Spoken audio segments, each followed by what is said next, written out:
அஸ்ஸலாமு அலைக்கும் வரஹ்மத்துல்லாஹி வபரகாத்துஹு. அல்ஹம்துலில்லாஹ் ஸலாத்து வஸ்ஸலாமு அலா ரசூலில்லாஹ் அம்மாபாத். அன்பிற்குரியவர்களே, நவீன தௌஹீத்வாதிகள், ஹதீஸை மறுப்பவர்கள் தங்களுடைய ஹதீஸ் மறுப்புக்கு சாதகமாக குர்ஆனுடைய வசனங்களை வளைத்ததைப் போல ஹதீஸை தப்பும் தவறுமாக அர்த்தம் வைத்து மொழிபெயர்ப்பு செய்ததைப் போல ஹதீஸ் கலையை தங்களுக்கு சாதகமாக வளைத்து சொன்னதைப் போல இமாம் பெருமக்களும் தங்களைப் போல ஹதீஸை மறுத்திருக்கிறார்கள் என்று இமாம் பெருமக்கள் மீது அவதூறான கருத்துக்களை பரப்பி கொண்டிருக்கிறாங்க. எந்த அளவுக்குன்னு சொன்னால், இவங்க சுன்னத் ஜமாத்து மக்களோட வாதம் செய்கிறாங்க. அந்த கோயம்புத்தூரில் நடந்த ஒரு வாதம், அந்த விவாதத்தில் பார்த்திங்கன்னு சொன்னால், இமாம் பெருமக்கள் ஹதீஸை மறுத்துருக்கிறாங்க. அப்போ அவங்கள நீங்கள் ஹதீஸ் மறுப்பாருன்னு சொல்லுங்கள், அவங்கள மட்டும் ஏன் சொல்கிறது இல்லை அப்படிங்கிற மாதிரி என்ன செய்கிறாங்கன்னு சொன்னால், இமாம் பெருமக்கள் ஹதீஸை மறுத்ததை போல் கிதாபிலிருந்து சிறிய வாசகத்தை மாத்திரம் எடுத்து போட்டு அதுக்கு இமாம்கள் அந்த ஹதீஸை மறுத்ததாக அங்கே தலைப்பிட்டு என்ன செய்கிறாங்கன்னு சொன்னால் அங்கே சுட்டி காட்டுறாங்க. அதை பார்த்திங்கன்னு சொன்னால் நம்ம ஏற்கனவே பேசியிருந்தோம் கடந்த தொடரில். இமாம் மாலிக் ரஹிமஹுல்லாஹ் அவங்க ஒரு தந்தையின் சார்பாக அவர் ஹஜ்ஜு கடமையாக இருந்து மௌத்தானான்னு சொன்னால் அவர் சார்பாக தன்னுடைய குழந்தையை ஹஜ்ஜு செய்யலாம் என்று சொல்லக்கூடிய அந்த செய்தி என்ன செய்கிறாங்கன்னு சொன்னால், அவங்க இமாம் மாலிக் ரஹிமஹுல்லாஹ் மறுத்ததை போல் சொன்னாங்க. அதுக்கான பதிலை பார்த்தோம்.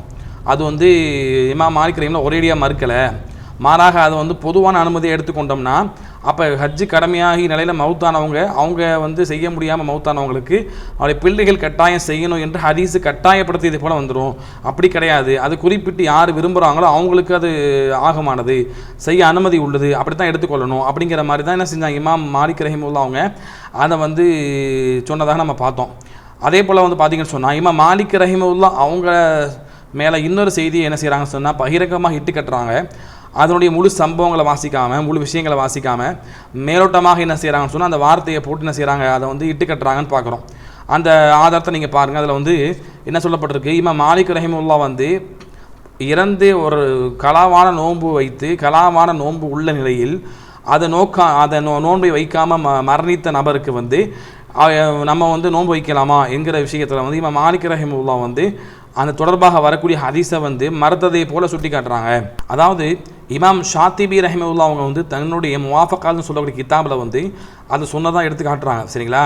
ஏன்னா மாலிக் ரஹிமஹுல்லாஹ் அதை என்ன வார்த்தை வந்திருக்கு, அன்ன மாலிக் ரஹிமஹுல்லாஹ் அவங்க அஹ்மல யாத்திபார் அல் ஹதீஸி, அதாவது ஹதீஸை என்ன செய்கிறாங்க, அமல் செய்வதை விட்டுட்டாங்க அப்படின்னு வார்த்தையை அதில் பதிவு பண்ணியிருக்கிறாங்க. அஹமலன்னு சொன்னால் ஒன்றை அமல் செய்யாமல் விட்டுறது, அப்படி விட்டாங்கன்னு வார்த்தை தான் அதில் இமாம் அவங்க ஷாத்திபி ரஹிமஹுல்லாஹ் பதிவு செய்கிறாங்க. சரிங்களா?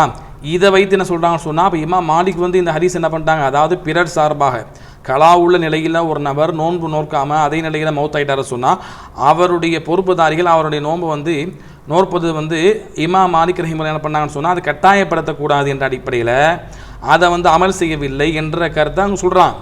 ஏன்னு சொன்னால் நம்ம மேலே சொன்ன மாதிரி தான் ஹஜ்ஜு கடமையான நிலையில் ஒரு நபர் மௌத்தாயிட்டார் சொன்னால் அந்த தந்தைக்கு சார்பாக தன்னுடைய பிள்ளை நோன்பு நோற்பது கட்டாயப்படுத்தக்கூடாது. அது குறிப்பிட்டு சொன்னது, யார் அதை வைக்க விரும்புகிறார்களோ அவங்க வேணால் வைக்கலாம். அதை பொதுவாக என்ன செய்ய முடியாது, கட்டாயம் வைக்கணும் என்பதை போல் எடுக்க முடியாது. வசனம் என்ன சொல்லுது, சக்தி பெற்றாத கடமைன்னு சொல்லுது. அதே போல் இந்த ஹதீஸை எடுக்க முடியாது. எப்படி கடமையானதை போல, அதாவது வயசு ஆகி அவங்களுக்கு ஹஜ் செய்ய முடியாட்டியும் அவங்க பிள்ளைகள் கட்டாயம் செய்யணும் என்பதை போல அதை எடுக்க முடியாது. மாறாக அதை விரும்பினா அவங்க செய்யலாம், விரும்பாவிட்டால் அது பிரச்சனை இல்லை. ஏன்னா அவங்க வயசான நிலையின் காரணமாக அவங்களுக்கு ஹஜ்ஜு கடமை இல்லை, அதைத்தான் வசனம் சொல்லுது. அப்படிங்கிற அடிப்படையில் ரெண்டையும் இணைச்சி என்ன செஞ்சாங்க, வசனத்தை ஏற்றமாக கருதுனாங்க அப்படிங்கிற வாசகத்தை நம்ம சொன்னோம். அது அப்போ ஹதீஸை குறிப்பிட்டதாக ஆக்கி கொண்டாங்க அப்படின்னு நம்ம பார்த்தோம். ஹதீஸை மறுக்கலன்னு பார்த்தோம். அதே போல தான் இங்கே இமாம் மாலிக் ரஹிமஹுல்லாஹ் என்ன சொல்கிறாங்கன்னு சொன்னால், அதாவது அஹ்மல யாத்திபார் ஹதீஸ், அதாவது இமாம் மாலிக் ரஹிமஹுல்லாஹ் அவங்க ஹதீஸை அமல் செய்யாமல் விட்டுட்டாங்கன்னு சொல்கிறாங்க. அமல் செய்யாமல் விட்டாங்கன்னு சொன்னால் என்ன அர்த்தம், அவங்க பொதுவாக எடுத்துக்கொண்டு அமல் செய்யலைன்னு அர்த்தம். ஏன்னு சொன்னால் மாலிக் ரஹிமஹுல்லாஹ் நிலைப்பாடு என்ன என்பதை மற்ற கிதாபுகளில் இமாம் மொத்தா மாலிக்குடைய விரிவுரை நூலாகிய கிதாபுகளில் பதிவு செஞ்சுருக்கிறாங்க. அதையெல்லாம் அவங்க என்ன செய்ய எடுத்து பார்க்குறது கிடையாது. இதை எப்படி இறந்தவர் அதாவது முடியாத நிலையில் உள்ளவங்க சார்பாக அவங்களுக்காக பிள்ளை ஹஜ்ஜு செய்வது கட்டாயம் எடுக்க முடியாது, விரும்பினா செய்யலாம் அப்படின்னு தான் எடுத்துக்கொள்ளணும். கட்டாயம் எடுத்தோம்னா வசனத்துக்கு முரணாயிரும். வசனம் யாருக்கு சக்தி பெற்றாலும் அவன் கடமைன்னு சொல்லுது அப்படின்னு நம்ம அதை மாலிக் ரஹிமஹுல்லாஹ் விளக்கம் சொல்லி அதை பொதுவாக எடுக்கக்கூடாதுன்னு சொல்லி சொன்னாங்களோ அதே போல தான் இங்கேயும் சொல்கிறாங்க. யார் வந்து நோன்பு கலாவா நிலையில் நோற்காமல் மரணித்து விட்டாரோ அவருடைய பொறுப்புதாரிகள் பிள்ளைகள் வந்து என்ன செய்ய கட்டாயம் நோன்பு வைக்கணும்னு சொல்ல முடியாது, கிடையாது. அந்த அடிப்படையில் அவங்க என்ன செய்யலை, கட்டாயமாக அமல் செய்யக்கூடாதுன்னு அடிப்படையில் கட்டாயப்படுத்தலைன்னு பார்க்குறோம். அவங்க நிலைப்பாடு என்னன்னு சொன்னோம்னா, அப்போ அவங்க நிலைப்பாடு என்னன்னு சொன்னால் ஒட்டுமொத்தமாக இந்த ஹதீஸை மறுத்துட்டாங்களான்னு பார்த்தா நிச்சயமாக மறுக்கலை. இவங்க என்ன செய்கிறாங்க, அதாவது இமாம் மாலிக் ரஹிமுல்லா அந்த ஹதீஸை வந்து அமல் செய்வதை விட்டுட்டாங்கன்னு சொன்னவனே அதை மறுத்துட்டாங்க என்பதை போல் என்ன செய்கிறாங்கன்னு சொன்னால் சித்தரிக்கிறாங்க. தலைப்பு என்ன போட்டாந்தாங்க, இமாம் மாலிக் ரஹிமுல்லா ஹதீஸை மறுத்தாங்க, பிறர் சார்பாக நோன்பு வைப்பது ஹதீஸை மறுத்துட்டாங்க அப்படிங்கிற அந்த வாசகத்தை தான் போடுறாங்க. இது அவதூறாக இமாம் மாலிக் ரஹிமுல்லா அப்படின்னு சொல்லப்பட்ட விஷயமா இருக்குது. ஏன்னு சொன்னால் இமாம் மாலிக் ரஹிமுல்லா இந்த நிலைப்பாட்டில் இருந்தாங்கன்னு சொன்னால் இந்த ஹதீஸை எப்படி எடுத்துக்கொண்டாங்கன்னு சொன்னால் அதற்கு நம்ம விளக்கத்தை பார்க்குறோம். இமாம் ஜர்காரி ரஹிமுல்லா வந்து என்ன சொல்கிறாங்க, அந்த மாலிக் மொத்தாவுடைய விரிவுரையில் சொல்கிறாங்க, என்ன சொல்கிறாங்கன்னு பாருங்கள். அதாவது ஹத்தனி யஹ்யா அன் மாலிக்கின் அன்னஹு பலஹு அன் சயீத் பின் முஸையிப், அதாவது மாலிக் ரஹிமுல்லா அவங்க சொன்னதாக எனக்கு யஹ்யாங்கிற நபர் சொன்னார். அவருக்கு மாலிக் ரஹிமுல்லா அவங்களுக்கு வந்து சயீத் பின் முஸையிப் சொல்லக்கூடிய மிகப்பெரிய தாபி இல்லை மூத்த தாபியை, அந்த தாபியை சொன்னதாக அவங்க மாலிக் ரஹிமுல்லா சொன்னதாக சொல்கிறாங்க. என்ன சொல்கிறாங்கன்னு சொன்னால் அந்த சயீத் இப்னு முஸையிப் அவங்க ரஹிமுல்லாட்ட கேட்கப்படுது, அதாவது ஒரு நபருக்கு வந்து கலாவா நிலையில் அதை நேர்ச்சை செஞ்சுருக்கிறார், நோன்பை வந்து நேர்ச்சை செய்து அந்த நேர்ச்சையை வந்து செய்வதற்கு இப்போ முன்பதாக மௌத்தாகிவிட்டார்னு சொன்னால் அந்த நேர்ச்சி நிறைவேற்ற வேண்டுமான்னு கேட்குறாங்க. அப்போ அவங்க சொல்கிறாங்க, ஆமாம் நேர்ச்சி நிறைவேற்ற வேண்டும் அப்படிங்கிற கருத்தை அவங்க சொல்கிறாங்கன்னு பார்க்குறோம். அப்போ இவன் மாலிக் ரஹிமுல்லாவோட கருத்து என்ன வரச்சுன்னு சொன்னால், நேர்ச்சை நிலையில் நேர்ச்சை செய்து அந்த கட்டாயமான நேர்ச்சை நோன்பை வந்து ஒரு நபர் வந்து வைப்பதற்கு முன்பதாக அவர் மரணித்து விட்டார்னு சொன்னால் அவர் கட்டாயம் என்ன செய்யணும், அந்த நேர்ச்சை நோன்பை அவருடைய பொறுப்புதாரி பிள்ளைகள் நிறைவேற்ற வேண்டும் அப்படிங்கிற கருத்தை சொன்னாங்கன்னு பார்க்குறோம். அப்போ மாலிக் ரஹிமுல்லா ஒரேடியாக என்ன செய்யலை, பிறர் சார்பாக நோன்பு வைக்கிறத அந்த செய்தியை வந்து ஒரேடியாக மறுக்கலைன்னு பார்க்குறோம். மாறாக நேர்ச்சை செய்யப்பட்ட நோன்பை தான் கட்டாயமாக பிற பிள்ளைகள் வைக்கணும். பொதுவாக எல்லா நோன்பையும் கலாவான எல்லா நோன்பையும் பிள்ளைகள் வைக்க முடியாது. அப்படி வைப்பதாக இருந்தால் அது என்ன ஆகிடும், அது வந்து பிறருடைய சுமையை இவங்க சுமைக்கிற மாதிரி வந்துடும்.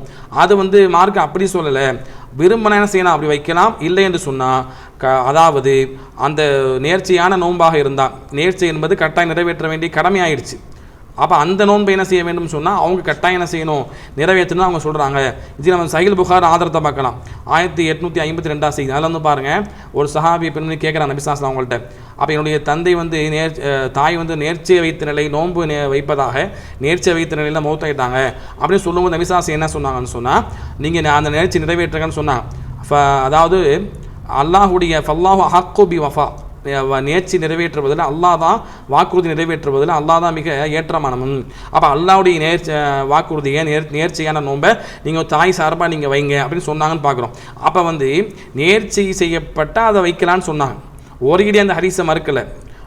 கலாவான நிலையில் மௌத்தாயிட்டாங்கன்னு சொன்னால் எல்லா கலாவான நோன்பையும் பிள்ளைங்க வைக்கணும்னு கட்டாயப்படுத்த முடியாது அப்படிங்கிற கருத்தை தான் என்ன செய்கிறாங்க, தெளிவாக சொல்கிறாங்க. இந்த கருத்தில் தான் என்ன பண்ணால் எல்லா அறிஞர் பிறப்புக்கு இருந்ததை தான் பார்க்குறோம். அவுனுல் மஅபூத் சொல்லக்கூடிய அபுதாவுடைய கிதாப் விளக்க உரை நூலாகிய அவுனுல் மஅபூத் சொல்லக்கூடிய கிதாபில் வந்து அதை சொல்லப்பட்டிருக்குது. 7வது பாகம் 26வது பக்கத்தில் சொல்லப்பட்டிருக்குது. அதாவது இத்தஃபக அஹ்லுல் இல்மி இது அஃப்தரா ஃபில் மரதி வ சஃபரி, அதாவது ஒரு மக்கள் வந்து நோயின் காரணமாக பிரயாணத்தின் காரணமாக நோன்பை விட்டுருந்தாங்கன்னு சொன்னால் சும்மை எல்லாம் இஃப்தீர் ஹத்தா மாத்தா, அது அந்த விடுபட்ட நோன்பை வந்து மரணிக்க வரையும் வைக்காம விட்டுட்டாங்க, தாமதிச்சுட்டாங்கன்னு சொன்னால் ஃபலா ஷையுன் அலை, அவங்க மீது எந்த ஒரு பிரச்சனையும் இல்லை, அவங்களுக்காக வேண்டி யார் நோன்பு வைக்க தேவையில்லை அப்படிங்கிறதெல்லாம் அறிஞர் பெருமக்கள் எல்லாம் ஒன்றுபட்டுருக்கிறாங்கன்னு சொல்கிறாங்க. அப்போ இந்த கருத்தை தான், அதாவது ஹதீஸில் சொல்லப்பட்டது என்னன்னு சொன்னால், ஒரு யார் மீது நோன்பு இருக்கிறதோ அந்த நிலையில் அவர் மரணித்து விட்டார்னு சொன்னால், வாசம் எப்படி வருதுன்னு சொன்னால், நோன்பு உள்ள நிலையில் யார் மரணித்து விட்டாரோ அவருடைய பொறுப்புதாரி நோன்பு வைக்கிட்டு ரசூலுல்லாஹ் சொன்னாங்களா இல்லையா. இது எதுக்காக சொல்லப்பட்டதுன்னு சொன்னால், பொதுவாக எல்லா நோன்புக்கும் கிடையாது, நேர்ச்சி நோன்பை தான் குறிப்பிட போகணும் என்பதற்கு தான் நம்ம என்ன செய்கிறோம், மற்ற துணை சான்றுகள் மூலியமாக மற்ற ஹதீஸின் மூலியமாக நம்ம புரிந்து கொள்கிறோம். அந்த அடிப்படையில் அறிஞர் பெருமக்கள் என்ன ஒன்றுபட்டு சொன்னாங்க, அவர் சாதாரணமான நோன்பு வைக்க வேண்டிய நிலைமையில் உள்ளவங்க, கலாவான நிலைமையில் உள்ளவங்க, அது வைப்பதற்கு முன்பதாக வந்து அவங்க மரணிச்சு போனாங்கன்னு சொன்னால் அவங்க சார்பாக எல்லா குழந்தையும் வைக்கணும் கட்டாயம் கிடையாது. மாறாக நேர்ச்சியான நோன்பாக இருந்தால் தான் கட்டாயம் வைக்கணும், மற்ற நோன்பு வைக்க தேவையில்லை அப்படின்னு கருத்தில் அறிஞர் பெருமக்கள் ஒன்றுபட்டதாக தெளிவாக சொல்கிறாங்கன்னு பார்க்குறோம். அப்போ வந்து இந்த அடிப்படையில் தான் இமாம் அவர்கள் மாலிக் ரஹிமுல்லா அவர்கள் அந்த ஹதீஸை அணுகுனாங்களே தவிர ஒரே அடியாக ஹதீஸை மறுக்கலை. உடனடி ஹதீஸை மறுக்கலன்னு பார்க்குறோம். அப்போ ஹதீஸை சொல்லப்பட்டது என்ன?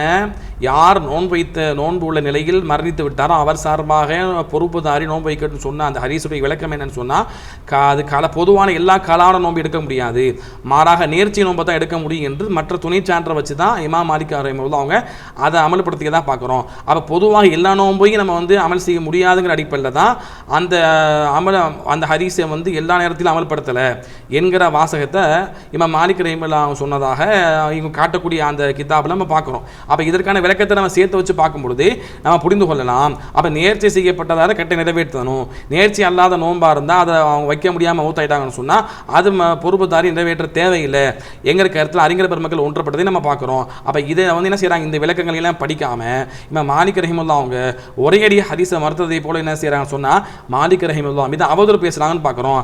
அப்போ இவங்களுக்கு சாதாரண எப்படியாவது இமாம்கள் ஹதீஸை மறுத்துட்டாங்கன்னு காட்டணும். காட்டினா தான் மற்றவங்களை வாயடிக்க வைக்க முடியும். ஏன்னா யாரும் மறுக்கல ஹதீஸை, நீங்கள் மறுத்துக்கு மறுக்கிறீங்க, ஆதரப்பூர்வமான அறிவிப்பார் சரியாக நிரூபிக்கப்பட்ட எவ்வளோ ஹதீஸை மறுக்கிறீங்களும் கேள்வி கேட்கும் பொழுது அதற்கு ஏதாவது சாக்கு போக்கு சொல்லணும் என்பதற்காக என்ன செய்கிறாங்கன்னு சொன்னால் இமாம் பெருமக்கள் மீது இப்படியான அவதூறை பரப்புகிறாங்க. இவங்க அல்லாஹ்வை பயந்து கொள்ள வேண்டும், இமாம் பெருமக்கள் என்ன கருத்தை சொன்னாங்கிறத பார்க்கறது இல்லை. மொட்டையை என்ன செய்கிறாங்க, ஒன்று மேற்கொண்டு படிக்காமல் சொல்கிறாங்க, அல்லது தெரிந்தாலும் அந்த வாசகத்தை மட்டும் எடுத்து கட் பண்ணி போட்டு இமாம்கள் மீது அவதூறு பரப்புகிறாங்கன்னு பார்க்குறோம். அப்போ இமாம் பெருமக்கள் யாரும் என்ன செய்யலை, தெளிவாக பதிவு செய்யப்பட்டு எல்லாரும் ஏற்றுக்கொண்ட ஹதீஸை மறுக்கலைங்கிறத புரிந்து கொள்கிறோம். வரக்கூடிய நாட்களில் மீதம் உள்ள செய்திகளை பார்ப்போம். அல்லாஹ் ரப்பல் ஆலமீன் அருள் செய்வானாக. அஸ்ஸலாமு அலைக்கும் வரஹ்மத்துல்லாஹி வபரகாத்துஹு.